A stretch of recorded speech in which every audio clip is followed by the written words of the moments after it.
Hey there, all my fantastic fanatics. This is your man, Dr. Usher, coming at you live. And I'm here with a special guest. Councilman Al Ferraro. My man, Councilman Al Ferraro. Tell everybody about yourself. My name is Al Ferraro. I'm the City Councilman for District 2. I got elected in 2015. I am currently the councilman now, and I am looking to run for mayor. Oh my goodness. Now, Councilman, future mayor of Jacksonville, Florida. Let me ask you a question. Now, what is your political stance, your political ideology? What side of the fence are you on? So a lot of people don't realize that I had been an independent my whole life. When I ran for office, I aligned more with the Republican conservative side. But it's my faith that really pushes in the direction that I think things need to go. And I think we have fallen from that part of being truthful and honest with people. And I think name calling and all this thing starts happening instead of saying, what can we do that's right for the people? And that's how I kind of base a lot of my votes, a lot of the bills that go forward. And anything I do, I try to look at what's the right thing to do for our people. So this man just amazed me because we're getting to know Councilman Al Ferraro as an individual. And I've looked at his record, and he's a man that stands by what he says. And so we're just going to jump straight into some questions because I feel like the audience, y'all don't play. Y'all really shot me with some questions, and he's going to have some answers. So here we go. Let's talk about public safety because public safety is the number one thing on the minds of the residents, not only white folk, but black folk, Hispanic folk, the Asian folk, all the folk of this community, and all you guys watching in other cities. His answers could work for your community. So, Councilman Al Ferraro, let's talk about public safety and what are your views on public safety and things that the community, what would you do to make things better? Let's just go from there. So what is the role of government? That's kind of the thing. It's to keep our citizens safe, whether it's in the military actions or whether it's in local government. It's to keep our core functions, to keep our roads, our infrastructure, to have our bridges and our ditches cleaned out.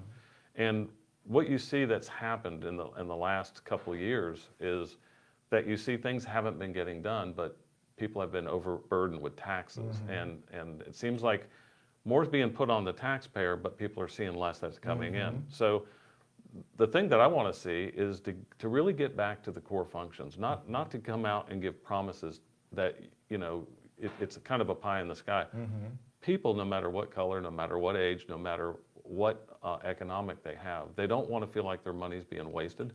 They want to feel safe. They want their kids to have the best opportunities moving forward. So, you want to make sure that jobs are coming into the city. You want to make sure that we have a police department that's funded and that is doing the right things for the community. And as the community, you want to check and make sure all parts of the city are being taken care of. Can I go into a little bit of that part? Look, if you want to go into that, now you're going to open up a hornet's nest. It's okay. It's all right. All right. So go into the community part. So, one of the things that I've done since I was elected is I do walks with the sheriff's office. I do it with the Mad Dads. I do it with different groups and organizations who call us out. And it's not a district thing as much as it is a community thing because crime and prosperity doesn't know boundaries. It crosses it in both ways. And a lot of times when you go into certain areas of town and you see playgrounds and swing sets and you see shell casings on sidewalks and you see little kids playing around and you see garbage piled up in the streets and not being taken care of, this is going to affect the whole community because a lot of times people say, well, that's not my problem. Well, guess what? Over the pandemic, it became everybody's problem. Sure did. So now everybody knows what it feels like. So everybody knows what it's like not to have services. They know what it's like not to have their trash picked up. They know these different things that have happened. And it's opened up the door and says, these are things that are required that government should be doing, but it should be doing it for all our people. Did I hit it? Yes, you hit the nail on the head. Because, listen, now we talking about public safety, went into the community. So, look, wow. I don't know how to process what he just said because that was a mouthful. Because of all the promises that we've heard from politicians, they always tell us things to make us feel like they're going to do something for us, and they do nothing. With this guy, he's just shooting straight from the truth, shooting and just letting you know, we've all feeling the pain. We all know what it's like to be without services, and we got to get back to the core role of the government.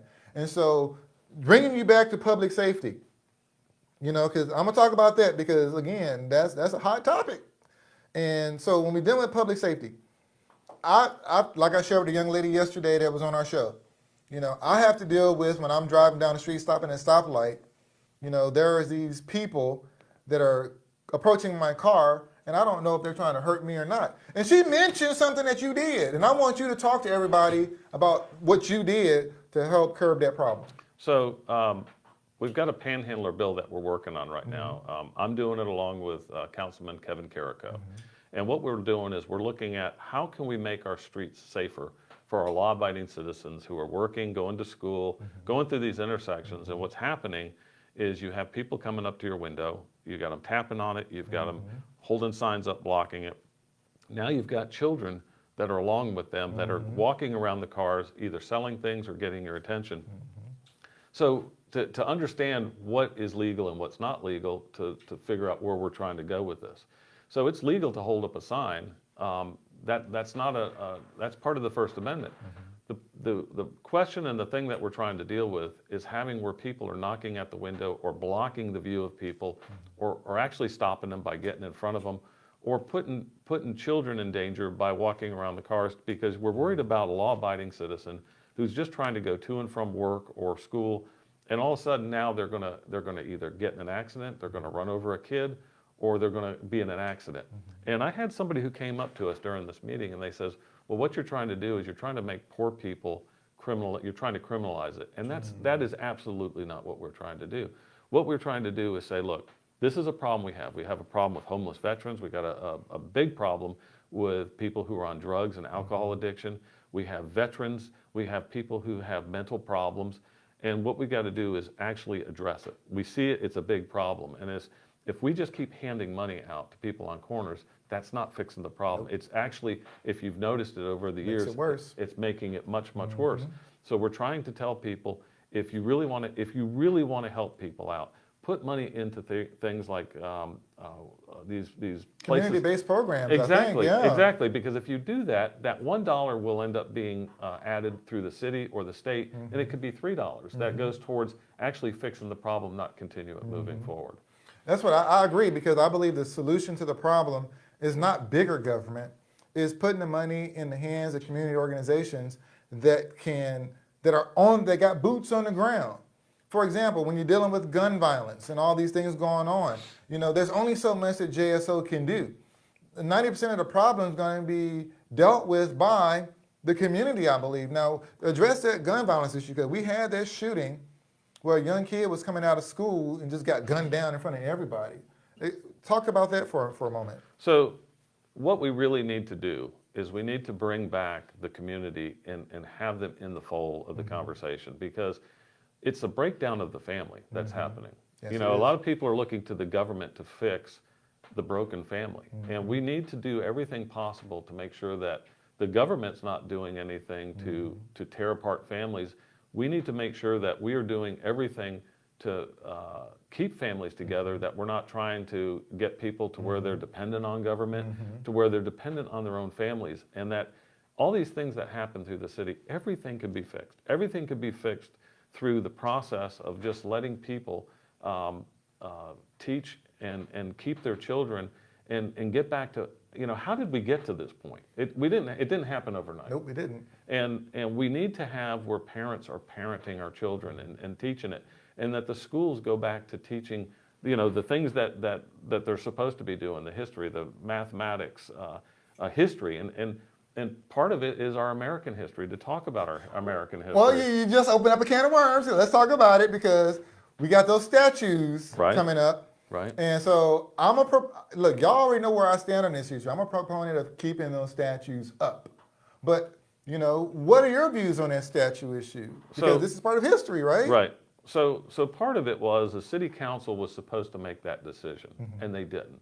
And what they've done is they punted it down the road to have somebody from another state come down and tell us what is right for us. And again, what I believe in is I trust our community. I trust the people in our Hold community. up. Another state is trying to come in and tell us, Duval, what to do. I think that all of us as black people, white people, and what have you, we all have this ability to know what's best for our community. We the ones pay taxes. We the ones live here. Why do we need other people coming in telling us what to do? We don't. We don't. And what's happening is we have a lot of things that are coming through our community to try to divide us. Try to divide us by race, by economics, by you name it. And there's a divide in here. And we are all God's children. And we should be looking at it like that. And we should be saying, what helps our community? Because honestly, I've been a district council member, but I don't treat it like it's a district. If somebody has a problem and they've come to me, I've always tried to fix it or get something done to where it's not a problem, because we've got to treat this like it's our neighbors and our community. And they are our neighbors. They are. And this is our community. We're in this together, people. It's not us against them anymore. Look, so when you're dealing with this gun violence and destruction of the family, what do you believe is the best way to combat all of this conundrum of dysfunctionalism that's happening in our city? So we've got a couple things. We've got a problem with drugs, which is really crazy. And when we talk about family and we talk about our belief in Jesus Christ, that I do, one of the things that we're seeing is that we've got kids that are just running the streets and they don't have families. And the gangs are ended up becoming their families. And we see this happening more and more. And as they go to get jobs, they're not able to get good paying jobs. So they go and they see somebody who's working a hard job getting 10, 15, $16 an hour. Yeah. And what ends up happening is somebody can go out and do drugs and sell the drugs and make hundreds of dollars, and they look at that. And if they've got kids and they've got diapers and they've got formula and food that they have to buy, they're looking at this path. And what we've got to do is we've got to make it easier for our community to have jobs, number one. And two, we need to be able to back up our families to where they have the safe communities, to where they don't have to feel like they have to carry guns or they're going to have to do these things on the streets. I am all for the Second Amendment. I am totally for law-abiding citizens to be able to protect and arm themselves. But I am really concerned when we have people who are carrying guns out here who, with the intent of shooting or using them in the wrong way. And we have too much of this. So how we're going to fix this is we got to get kind of back to the basics. We got to, the devil's workshop are idle hands. You hear that. That's So true. we got to have our children who are, one, in school learning and learning the things that we just talked about, the historical things of history, mathematics, science. And then we have to have these work programs where they're working, and we can help companies help get kids taught trades, because we've gotten away from trades. We're telling kids that all they can do is get a college education. Or play basketball. Yeah, we have actually taken children and said, it is the wrong thing to become a garbage man. What's happening? We can't get people to pick up our garbage. Nobody wants to be a plumber. Nobody wants to be a messy plumber, job. a painter, It's all these weird. different things. And all these traits are really important. I will tell you that other countries are taking the lead by doing this. They're educating their young, but they're also teaching their young all these different trades, to where we have kids who don't know what a spigot is on a hose because they live in an apartment and they don't go out in the grass and water the yards. We've got to do a lot of first-time home ownership so that people can start having their own homes. Hold up, whoa. This goes into the affordable housing issue because, one of the community-based issues that we've all been facing, that we hear on the media, because the media has been hyping this up, affordable housing is an issue. And so you're telling me that you believe that we need to have more affordable housing. We do. We've missed a couple opportunities that could have really worked out well. We've had a couple school closings where they took the schools and they turned them into apartments in neighborhoods where they had a lot of apartments, or they had the opportunity to put first-time home buyers in there. And what the community has been asking for is just that. They want to see that. So I sit on land use and zoning, and to have people who come out in their community telling us what they want to have in their communities, especially if it's a school, because that is a government-owned, which means tax-owned, We taxpayer own it. Right. We own it. So to have them come out and say, we're not going to do what you're asking to do with your money, your building, in your neighborhood, to me was the wrong thing to do. We should have looked at every opportunity to put first-time home buyers out there and to help with this problem that we're having. Because when people have ownership in their communities and their neighborhoods, they're going to take care of it a lot better than if it's just rentals going through there. We do have a housing problem, and that is something to address, and it is something that we need to work on. But it's not just one thing, it's multiple things, but it has to fit the neighborhoods, it has to have the community input, and that's what makes the communities safer, is when you have the community backing what government is doing, because a lot of times government forgets who works for who. You know, government thinks that the people work They for work us. for us. Right. I'm his boss. Right. That's what people That's think. the truth. That is Yeah. what people think. And what we got to do is put the service back into public service to where, one, we're listening to what the community wants, and we're able to actually work with that and do it. And honestly, I see pathways of doing it. I just don't see the will of doing it. It's like our homeless population. When it got so bad downtown, and it got to where cars couldn't drive through, and it was so bad, it became a focus. It became something that we had to do something about. And we have seen throughout our country and through our city that if there is something that we have to address and get through it, we can. Whether it's hurricanes or whether it's, you know, man-made disasters or whether it's pandemics, we can get through it. But we really need to do what's best for the community and not see who's going to, you know, make the most money off of it. So let me tell you this. I'm going to address the minority community around America, around the world, wherever you are. If you live in a democratic republic society, you are the boss. These people work for you. You do not work for them. They do what you say. So you have every right to call your representatives. And so what's been happening in politics is that in certain communities, they only come to your community when they want your vote. That stops with this guy, that stops with me, that stops with anybody you see on my show.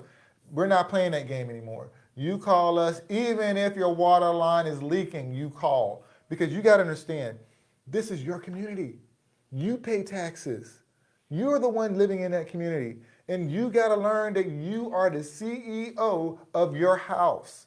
And that you got these people that work for you to help you maintain your house. And you got to take advantage of this opportunity that you have right now to call people. And you know what? There been. I'm going to say something that's not his stance, it's my stance. When I was a Democrat, I remember when I would call my councilman or my state representative, and they would never respond or never call me back until when it was voting season. Oh, I got callbacks like from, I called you 2 years ago. Oh, we're sorry, we're getting back to you now. Well, when I started calling my Republican, I've spoken to Rutherford, Senator Rubio. I've even talked to Cruz. I mean, he's not even in our state. I get more responses from Republicans than I did from the Democrats. And I'm like, you guys got to wake up and realize that maybe it's not about necessarily Republican or Democrat, but you got to start voting in people that's going to listen to you and recognize that they work for you. And I think that's where it starts. So on this community-based solutions ideals that you have, tell me about this. I think it's called a DDRB. The Downtown Redevelopment Board? Yes, because I think this is what we did in Nashville. I remember Howard Gentry was on city staff at that time or council. I forgot what your position was, sir. I forgot. It was a long time ago. It was like 30 years ago. But I remember where Nashville made the decision to move their homeless population from downtown to like a different side of town. And they rebuilt and revamped this area called Joe Johnston. And at that point, Nashville just blossomed. You can go to Music Row now. You can pretty much go anywhere you want in downtown Nashville. You don't have to worry about getting mugged, shot, killed, or robbed, or raped, or anything. So with your downtown redevelopment board, tell everybody about what's the purpose, what's the vision, what's going to happen. What do you want? What is this group going to do to help Jacksonville become a world-class city? So it's not my board. I just sit Okay, on it. you just sit on it, I okay. sit on that board. So there's a couple different things, and I sit there as the chairman of the Waterways Commission for the city of Jacksonville. And what we're trying to do is reactivate the waterfront community. And there's a lot of different plans that went through the DDRB, the Downtown Redevelopment Board. And that was putting in new apartments, new townhouses. It was also something that we were looking at activating the waterway through the Four Seasons Hotel, which is going to be docks, it's going to be parks, it's going to be, and the reason that was brought up is the Four Seasons Hotel is a collaboration between the city of Jacksonville and Iguana, part of the Jaguars. And it's to try to redevelop areas of town that have either been blighted, because that's where the old shipyards were, and a lot of that was contaminated land. A lot of people asked, why did we bring the Hart Bridge down, that it just favored the Jaguars, when actually it was an overland bridge that required a lot of taxpayer dollars to keep it up. And this is actually activating the area of town to where it's going to bring in some more, not just jobs, but it's going to bring in entertainment, it's going to bring in waterfront activation. So you're going to have it on the land side, the park side, you're going to have it on boating. And what that does is the east side of Jacksonville, where it has been kind of run down, it brings some life into it. And one of the things I like to tell people all the time is every neighborhood that was built at one time was the place to be. No matter where it was the place to be, and they were new, and it was thriving. And there was these carts that went through there, the trolleys that Jacksonville used to have.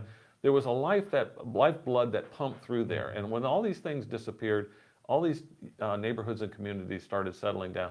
And what we're doing with the Downtown Redevelopment Board, along with the Waterways Commission, is to try to pump things back in there, to try to bring it back up to where it's going to be thriving, to where it does bring back, good paying jobs. It does bring back a sense of community, and it brings people down where they want to live and play in these areas that are typically not there now. But again, there's that issue with me, like a lot of people feel the same way. They don't want to go downtown. If you build all that and go downtown and then have to deal with homeless people, Correct. Harassing you. So part of the homeless is to break it up on what can be broke down in different sections and how can it be done. One is we have a huge veterans association here in our city. Veterans can deal with veterans probably better than anybody. So if you have veterans with mental issues and different problems, nobody can deal better with them than veterans. So one of the things that has been said to me, and if I became mayor, I would make a full veterans center, a separate building downtown. Now, this doesn't mean to go in and spend a lot of money on building a brand new building. We could go ahead and we could take city or state assets and turn them into facilities for veterans. And we have a lot of veterans who would probably volunteer to help veterans. So that's one big section of there. Then when you have the drug addictions and you have all these other ones, what we're doing is not working well enough, because we seem to have a growing problem of drug addiction, mental illness, all these other things. So we need to have more centers in there. But you're not going to be able to develop a downtown area when you have people congregating down there. And that's a concern with taxpayers, where they're spending money with a public-private venture, and they're really worried about the return on investment of, is this going to go off the ground? If you're going to have people, like you said, feel unsafe, coming down, banging at your windows, going to an entertainment center, you don't want to bring your kids down there. You don't want to leave your car down there with anything that you have in there. So there are multiple problems that we have to deal with, and we have to seriously look at these being objectives that we want to conquer and not push them down. And we have a lot of things that have come up. Since I would say 2016, 17, we've had a changing world. And what we got to do is adapt with that. And we've got to do everything that we can possibly do to effectively, not just throw money at it, to effectively change it back, to bringing it back down. The other part that we had, a lot of people don't know, is we had people dumping off people into our city. I know, right? So that was another problem, to where it was intentionally being done. It was wow. There were. I'm not going to say it was the Democrats or whatever, but it's just strange how they did that to our city. They just brought them in, dropped them off, and poof, gone. And it takes money away from us being able to do things for our citizens who are paying taxes. Mm-hmm. So I think to have these community meetings to let people know what's happening, to let them know that we are trying to do things, but to get their input on it. And that's what makes our community safer. We need your input. That's what you guys got to understand. We're doing this whole show, so you guys got to understand that we need your input. I don't care if you're Democrat or Republican. If this man's got your heart in his heart and he wants to help you and help your community grow, then it would behoove you to quit playing partisan politics and just call this guy and say, hey, you know, I saw your show and I want to ask you some questions and can you help us out with this?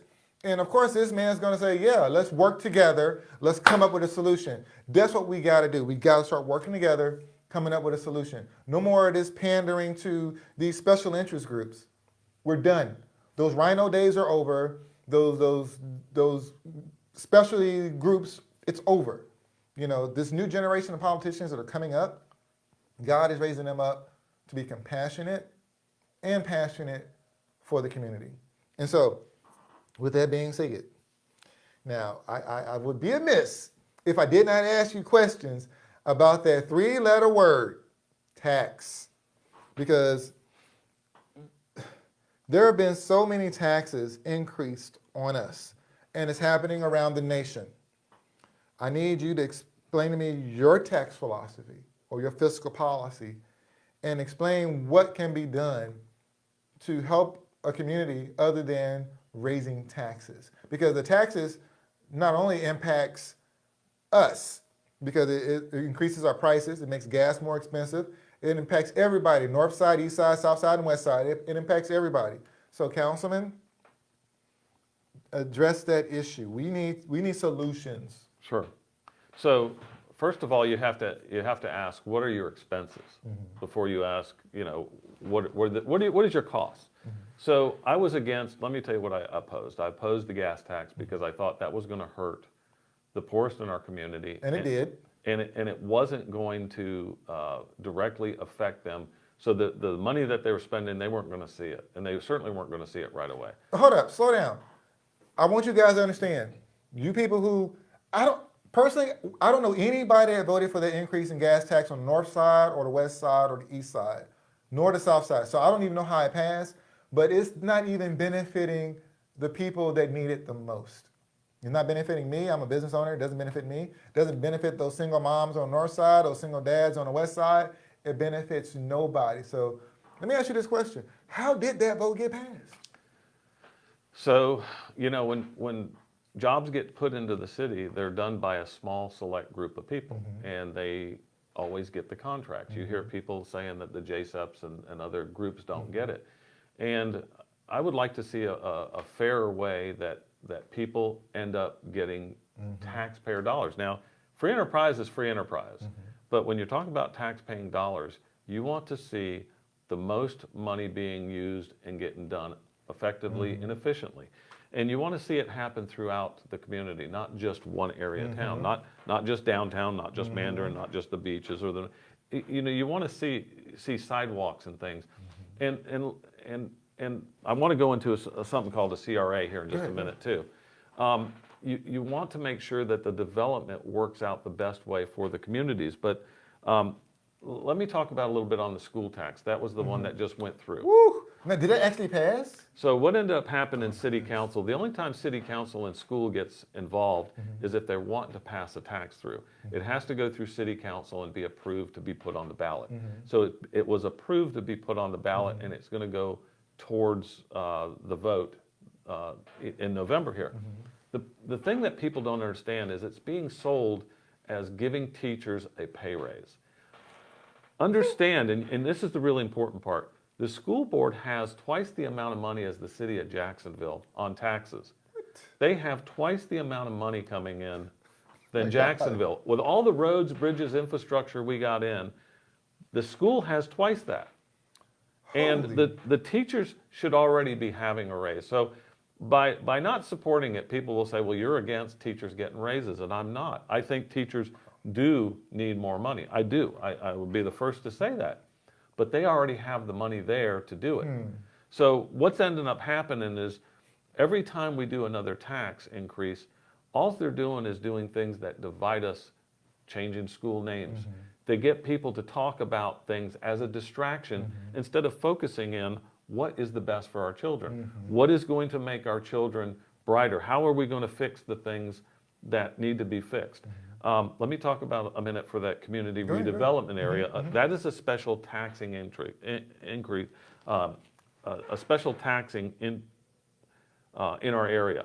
We have the Jacksonville International Airport, we have the Arlington CRA, we have the Kings and Soutel.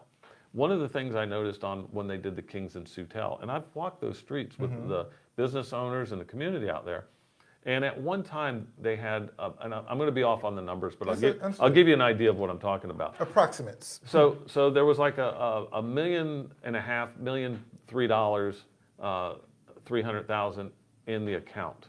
Well, then they have to come up with drawings of what you're going to use and how you're going to disperse that money. That came out to like $875,000. Well, guess what? After you do all these drawings of what needs to be done, there's not enough money to actually fix it. So people know that their sidewalks, their roads are not doing well. We don't need to do all this background of how we're going to spend the money. If you have limited amounts of money, let's use it wisely and spend it and fix something instead of having to come up with these drawings and these engineering plans.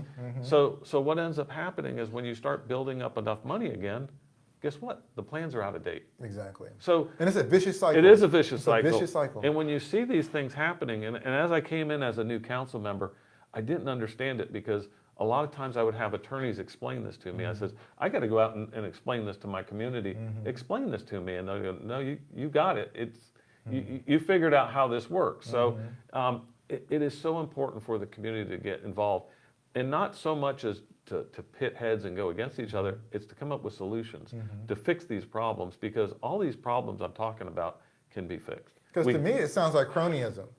It sounds like the old cronies, they figured out a system to where they're going to get their money, and it's like unaccounted for, or legally accounted for, but they're going to take that money and put it in their business.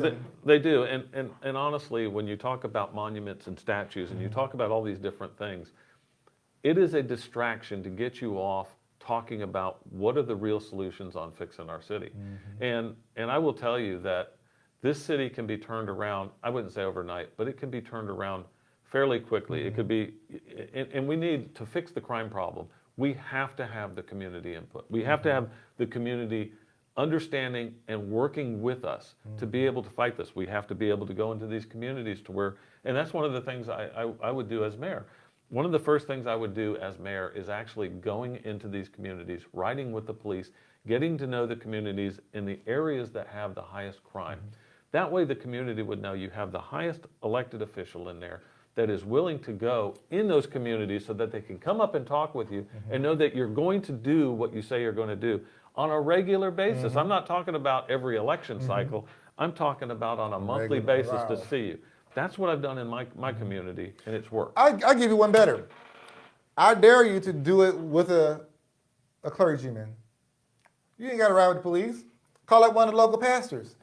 Pastors, you know the community. Be happy to. Be happy to. This guy, I guarantee you, who's ever watching, some of you pastors know who I am. Take him on a ride along. Let him get to know your community. Get to know him. You guys have an opportunity to do something that could radically change the city and the future of the next generation forever.